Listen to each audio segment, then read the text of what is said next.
My videos are all getting copyright claimed.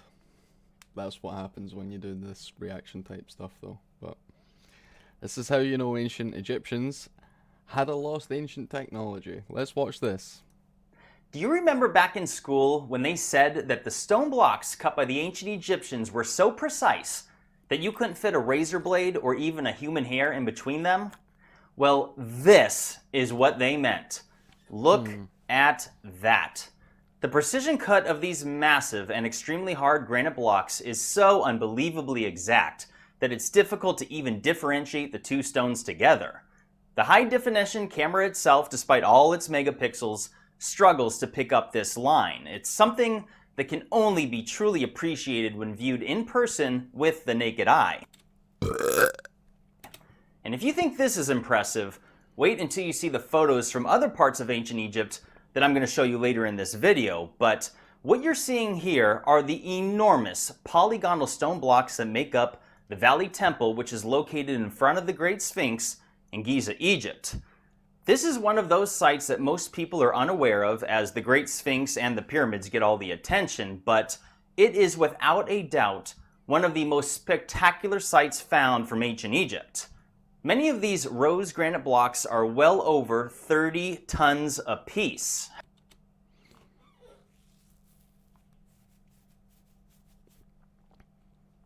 They are really well put together.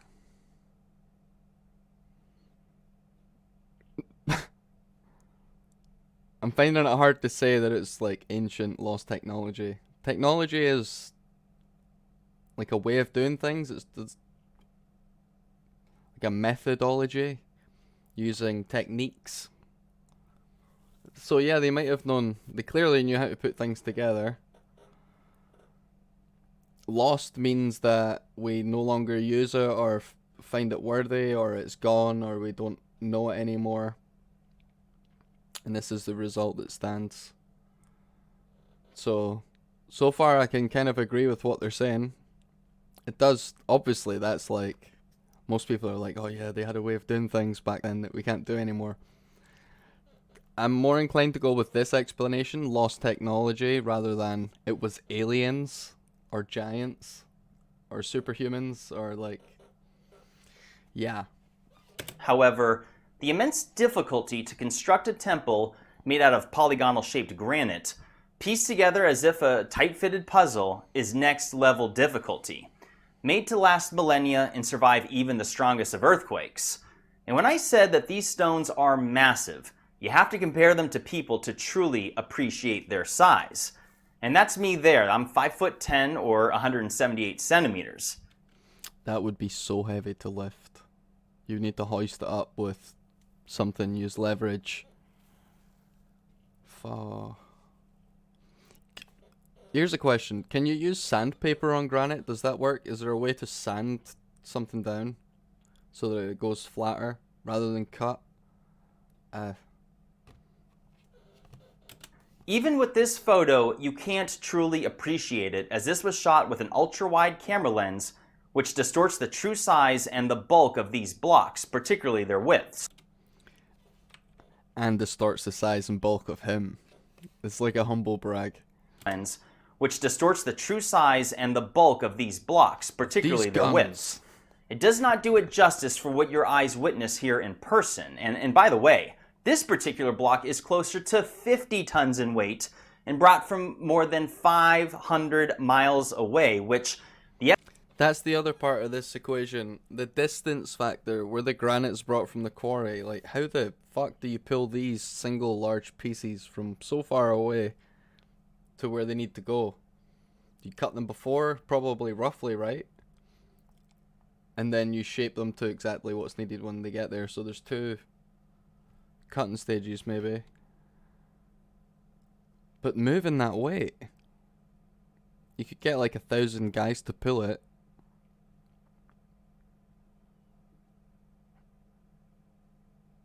That just seems like a logistical nightmare. the experts theorize must have been carried by boat down the Nile River. However, the bizarre reality is that even the largest known ancient Egyptian boat ever found couldn't possibly sustain even a fraction of the weight of these stones. That boat looks bad.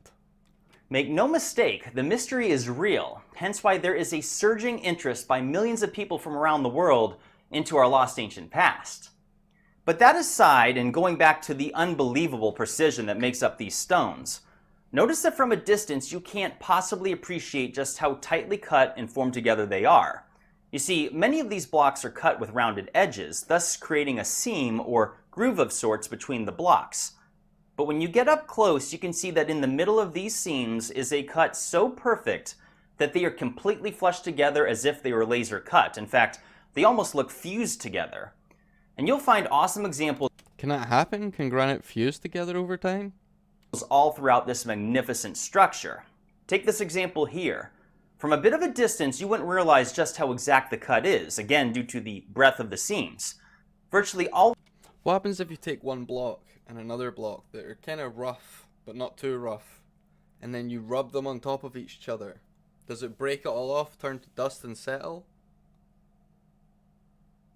That would be very hard to do in the situations where there's other bricks there, and say you've got a corner, and you can't really run it in and out of the corner because there's two sides blocking it. But you could conceivably rub all these things together before you build it and make sure that everything's flush, right?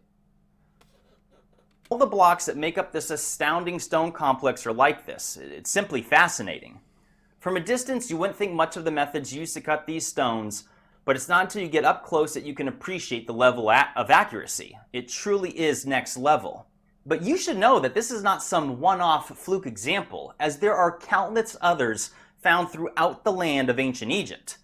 Even the ground itself has been lined with such unbelievably precise stone blocks that without careful inspection, you might not notice at all. And like I just said, stone cuts that are so fine that it's difficult for even cameras to pick up on.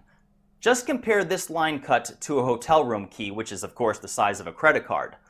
The exactness of these two blocks that are pieced together makes the width of that card look thick in comparison. That's true. Because again, notice how you can hardly see that line from even just a few feet above it. It's got a big chunky finger as well. And you'll be Everything looks small to that finger. curious to know that this example here is only a few steps away from the Great Pyramid of Giza. In fact, it's right next to it. You see, something that most people are not aware of is that the entire ground surrounding the pyramids are covered in flooring stones, and there are thousands of them, many of which are polygonal in shape, cut and pieced together perfectly, again as if a puzzle. You see, it's polygonal in shape. You can't escape the fact that they're everywhere. It's a scrap bit of cardboard. Why is there so much junk here? Cut and pieced together perfectly, again as if a puzzle. You see, it becomes even more interesting when you realize that these stones have been there for at least 4,500 years beneath the blaring sun and elements of erosion, including wind, rain, weather, and of course, millions of humans that have walked on, stumbled, and further deteriorated. He said blaring sun. I like using that word to describe something that's not a noise. Something that's blaring is like loud to me, or like it's a noise thing, not a heat thing. The sun doesn't really make noise to us, does it? But it does blare down. Anyway, thought that was cool. These blocks in the thousands of years since. And examples of polygonal flooring stones can be found at various temples throughout Egypt, even in the most unlikely places such as the roof of the Temple of Hathor in Dendera. Hundreds of polygonal stones which, although weathered and eroded, upon a closer inspection you can see just how precise these stone cuts are. But getting back to the even more impressive stuff, wait until you see this. The so-called Bent Pyramid of Egypt is a place that very, very few people have seen with their own eyes, as it's been closed to the public and even archaeologists for several decades. Even the most notable researchers have been denied access to enter inside this pyramid. That is until it finally opened in the summer of 2019, and I had the great timing and privilege to be among the very first tourists to enter this utterly bizarre structure in December of 2020, and I filmed the entire thing. And if you're interested in seeing the incredibly bizarre interior structure and layout of this pyramid, You'll want to check out my video tour of it after this video. But when you enter inside and traverse the tunnels of cut limestone that makes up the structure, you see precision cuts, the likes of which are nothing short of astounding. Look at that. Like I mentioned earlier, many of these cuts are so exact that it's difficult for the camera to differentiate the blocks together. Even notice this example of 3 stone blocks joined. Ignore the damage and imperfect exterior portions of the stone block which naturally catch your eye, and focus on the line cuts themselves. Whoever built this... I feel like ignoring that stuff might be an error. The broken parts, the crumbly bits, that might give some clues away. I don't know why, but I see that they're very precise, of course. But the crumbly bit does... I know they're ancient, but... It means the block wasn't... Was it damaged over time by people bumping into it? Or was it weather eroded? All this sort of stuff. That means the block itself was imperfect, or just designed to erode away anyway, or just that's what happens to that material over time. Maybe if they were more perfect, they would never have eroded, if you get what I'm saying. But that's probably not the case. It might be the case. It's a shame that it's damaged at this point. It's probably not a neg on the skill of the people who made this place. It's probably just something they didn't know about the block, or maybe they did know it would erode in 4,000 years. But maybe they were just like, well, this is the best thing we can make it out of. This is going to last the longest anyway. This clearly chose to make the fitting of the blocks to a level of perfection while focusing less on the exterior portion of blocks that make up the pyramid tunnels. And you'll notice that this is the case from floor to ceiling throughout this pyramid, and these blocks are by no means small, yet cut so perfectly that they align so tightly that not even a razor or human hair could fit in between them. I'd even venture to say that they're probably watertight as well, and do not be fooled by their soft, chalk-like appearance. You could push your fingernail into this stone as hard as you possibly could and it wouldn't even scratch it. As the saying goes, they are as hard as a rock. And examples like this, where we see the intersection of 3 stone blocks connecting at such a fine degree of accuracy, provides us with a wonderful perspective that illustrates just how remarkable the capabilities were for the people that made this. But that's the thing, and this is where things start to get really weird. So before I show you more astonishing photos, there's something you need to know, and most people are completely surprised at what I'm going to share next because it shows just how truly mysterious the ancient Egyptians are. You see these bronze chisels here, and just so you know, bronze is a combination of copper and tin, but you see these other various bronze tools here as well, including small handheld saws, and here are a few more examples of various Egyptian tooling, all of which are on display in the Cairo Museum in Egypt. This one looks like a gun. Took these photos myself. All of these tools you're seeing are literally the only examples of the types of known tools utilized by the ancient Egyptians that have ever been found. Just to clarify, these are not the only number of chisels or saws ever found, but they are the only types of tooling ever found to exist from the ancient Egyptians. That's right, and here's something else you need to know, is that out of the hundreds of thousands of hieroglyphics found throughout the land of ancient Egypt, not one single one of them shows anything about how the Egyptians cut or carved stone or constructed the pyramids. Literally zero whatsoever, and that's a verifiable fact, by the way. It's just that most people are completely surprised when they hear that for the first time. You see, what happened is we were shown animations like these as children in school, not realizing that this is nothing more than some theorized drawing created only recently for school textbooks. A bunch of primitive dudes wearing nothing but loincloths, using soft bronze chisels to shape the stones that make up the pyramids of Egypt. But here is the reality of what happened when people actually tested these primitive alleged methods in modern times. After days of work, their copper chisels and stone pounders are barely making a dent. I've watched some of these types of videos before. Brown is wearing down tools at an extraordinary rate. The copper chisel the ancient Egyptians would have used lasts only a few dozen strikes. They're so soft. That was a notable Egyptologist testing stone hammers and bronze chisels on limestone in an attempt to recreate the Sphinx's nose. And you heard what they said. After a few days of work, and they barely made a dent, and the chisels themselves, after just a few dozen strikes, were worn out and useless. So clearly not a feasible explanation. Well, you could have a mass recasting, reforging, melting down all the bronze chisels and stuff just off to the side. You've always got them being made, you've always got them being driven down to there. If you've got lots and lots of slaves, you can just have this support network of toolsmen just replacing bronze, rebuildable, essentially recyclable bronze tools over and over again. In and out, in and out, in and out, block after block, block after block.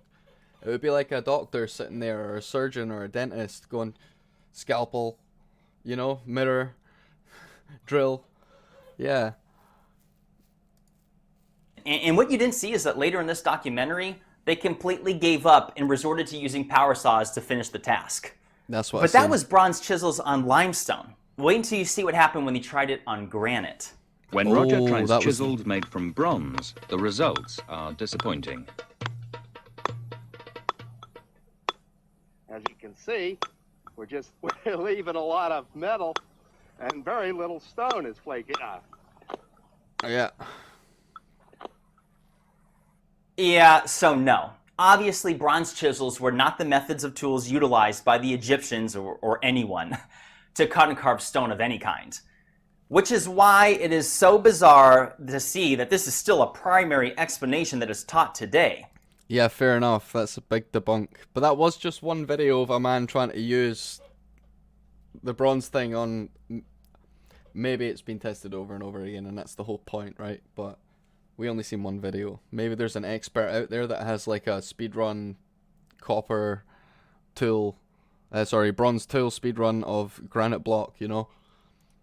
They even have it posted as descriptions within museums, and the reason for this is because the people writing ancient history books in modern times have concluded that these must be the types of tools that were used, since they are the only types of tools that have ever been found, so case closed, mystery solved. But they proclaim that without ever having tested these primitive, alleged methods themselves, and bronze chisels aside, the more commonly accepted explanation for cutting the granite and limestone blocks involves copper saws.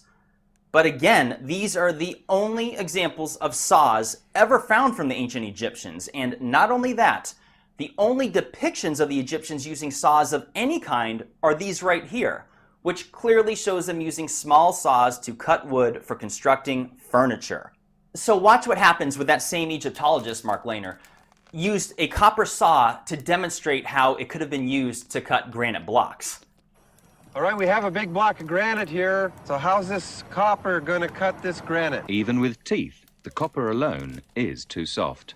We're going to put sand inside the groove, and we're going to put this saw on top of the sand, and then let the sand do the cutting. Now, Dennis, will we see any progress in our lifetime? Yes, if you came back in an hour's time, you would see about a 4-millimeter cut down into the stone. You're kidding. In an hour, you'll be 4 millimeters down? Well, I've been doing a lot of experiments, and I can guarantee that this will cut through the stone at about 4 millimeters an hour. Wow. The sawing went wonderful once we switched over to using water with the sand. As you can see here, we achieved this in just a few days. 4 millimeters an hour and just a days? few inches over a few days? Are you kidding me? So besides the fact that no saw of this size was ever found, nor was there any saw of this size ever found to be depicted by the Egyptians, but we can clearly see that this method is so unbelievably slow that it couldn't possibly be a feasible explanation for how the Egyptians cut and carved. But it is a big leap forward in the speedrunning of a granite block. That is a new technique. This is a technology. They didn't find evidence of it, but this is the type of like ingenuity that existed back then probably to work it out. We've only grasped this problem with modern technology for a little while, I guess, maybe 100 years or something, and people have only been trying to speed run these things for, on YouTube at least, 30, 40, 50 years maybe, little videos here and there, or techniques. They had thousands of years and trial and error and lots of people to force into trying to do it with their life on the line. So different times. The millions of stones that make up the pyramids, because keep in mind that the Great Pyramid of Giza is made of some 2.3 million stone blocks and was said to be constructed over approximately 20 years. That means that they would have had to cut, carve, move in place at least one stone block every few minutes to achieve that timeline.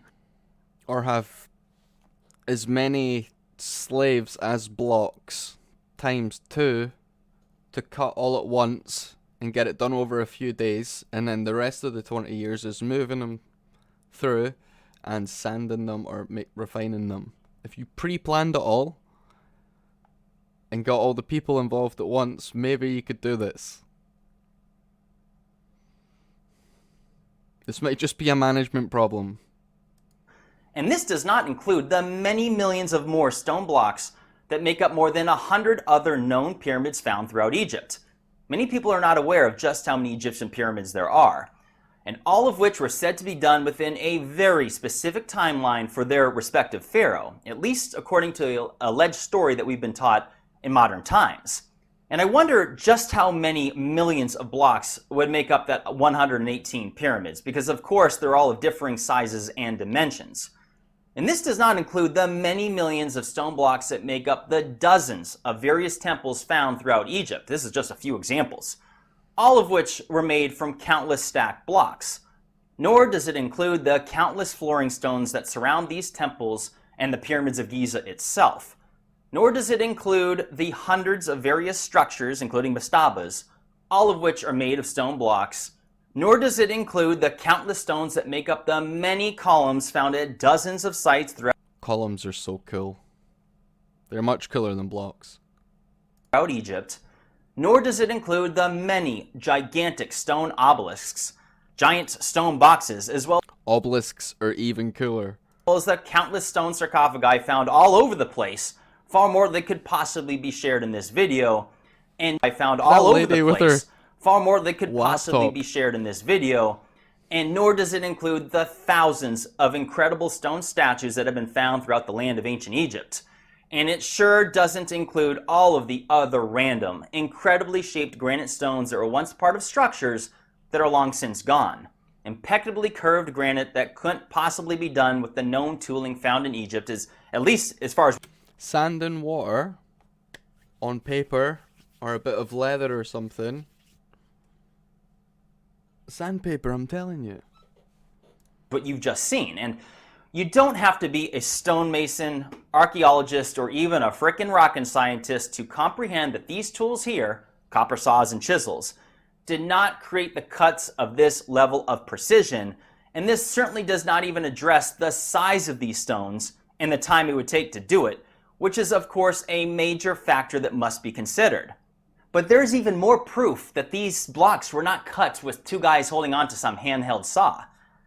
This granite sarcophagus is one of many that are on display. Yeah, you couldn't pass a saw back and forward there because it's got a back wall. This would need to go down and stop. And then, how would you cut this face? That's insane. Sandpaper, you could sand all this way down. You just keep rubbing. In the Cairo Museum in Egypt. However, what makes this particular stone box so unique is that it's listed as being discarded by the Egyptians, as on the other side you see that they made a mistake in the cut and it went off center. But this in itself is evidence that the Egyptians were not using some unbelievably slow, primitive handheld saw, because if that was the case, they would have noticed and corrected their mistake almost immediately. The fact that it continued off-center for nearly another 3 feet strongly indicates that they were using a method that was far quicker and superior. What if it was like a rotating saw? You know, I know this is technology that we don't know if they had or not, but what if you had some sort of pulley mechanism? You know, like when you put string round a bobbin, or say like a roundabout that you push people on and you go on and you go, woo. If you wrap that in string and then you attach it to a tow bar or a bike or something and ride really far, it rips the cord out and it spins something really fast. What if they had, you know, like a spinning thing? Or there's other ways where you can have something go up and down using the same rotational thing as before. They could even have like stone gears. If they can cut stones, why, or bronze or something like that, why couldn't they shape that? That's the technology. That's the sort of lost technology maybe they're looking for, but I feel like that stuff is used today and in our recent past, so it's not lost, it's maybe just not considered. Maybe they didn't find evidence and that's why it's considered lost. The evidence is right in front of us. Well, this is the evidence. Like I always say, look and think for yourself. There are far too many details that weren't shown to us when we learned about the Egyptians as kids. But when you revisit this amazing topic as an adult with more life experience and the ability to use discernment, you can see just how real the mystery is. Yet what about some sort of chemical process as well? Is there anything that eats away granite that would, like an acid or some, I have no idea how that would work, but you could burn it all the way down or coat a saw in it or something like that, and just a thought. Despite all the details I shared in this video, many will still adamantly defend these debunked narratives. But you have to keep in mind that many of these people that propose these alleged methods have never actually been to Egypt themselves, and nor have they physically tried to cut a stone block with these primitive methods either. And those who have attempted it have given up. They've never finished one single block. They do it for a little bit and realize like, oh wow, this is extremely difficult, and just stop right there. I mean, isn't that interesting? Because between all the stone cut blocks that make up the hundreds of pyramids, temples, various stone structures, flooring stones, columns, obelisks, statues, stone boxes and sarcophagi, and everything else, I wouldn't be surprised if the Egyptians cut at least 50 million stone blocks. Maybe. Imagine it was one guy. Imagine one guy done all of this. Like, this was somebody's back garden. You know, he's just this one random dude. He sits there and he starts, fuck it, I'm going to start cutting these blocks. And he does it one day and people are watching him, and it's one block, then the next block. And then people notice he's making a wee triangle. He's built a wee triangle, and that's cool. It's big enough that you can sit on it and you can get a good look around the desert. You can see fuck all because there's nothing there. And then he gets another block and starts getting pretty big. And then eventually he's got this pyramid with all these intricate passages in it. And nobody knows about it. And then the guy stumbles upon something else to do and just never tells anybody how he done it. That's a stupid thought. That's not true. Even closer to 100 million, perhaps. I mean, who knows?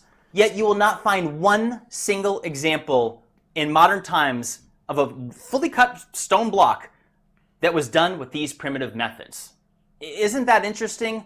You have the Egyptians with tens of millions of stone blocks, maybe even 100 million. I'm just throwing out a number here, but tens of millions, no doubt. And yet we haven't done one in modern times.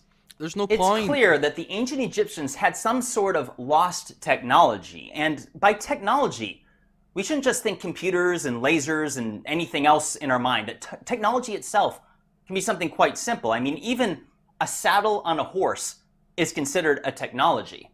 We have to think outside the box, and it doesn't have to involve aliens, because that's usually what people say when they argue against these methods. That's why I say, oh, so let me guess, you think it was aliens, right? It's like, what's that about? Like, I'm not suggesting aliens, and very few people that are discussing these methods have said aliens. It's just that you need to look at this with open eyes and see that the mystery is here. When you see this stuff as an adult, you can see just how real the mystery is. Yeah, but I'm going to wrap it up here. My next video will be out very, very soon.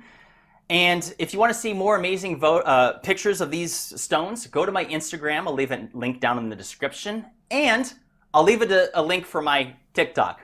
I created an account. I haven't put a video up yet, but I have to now branch out in order to bring more people to this channel. And there's a cool Indian temple guy that goes around the Indian mysteries, because it's a different time period, different techniques, different technologies left over, broken pieces and things. And the guy's pretty good. I like the guy who goes there. He's a little bit on the wild side, but he follows maybe the mythology of what happened rather than trying to work out the science or the actual logical steps that it might have taken to engineer these things. But I like that channel. We'll maybe do some of that. That's all for now.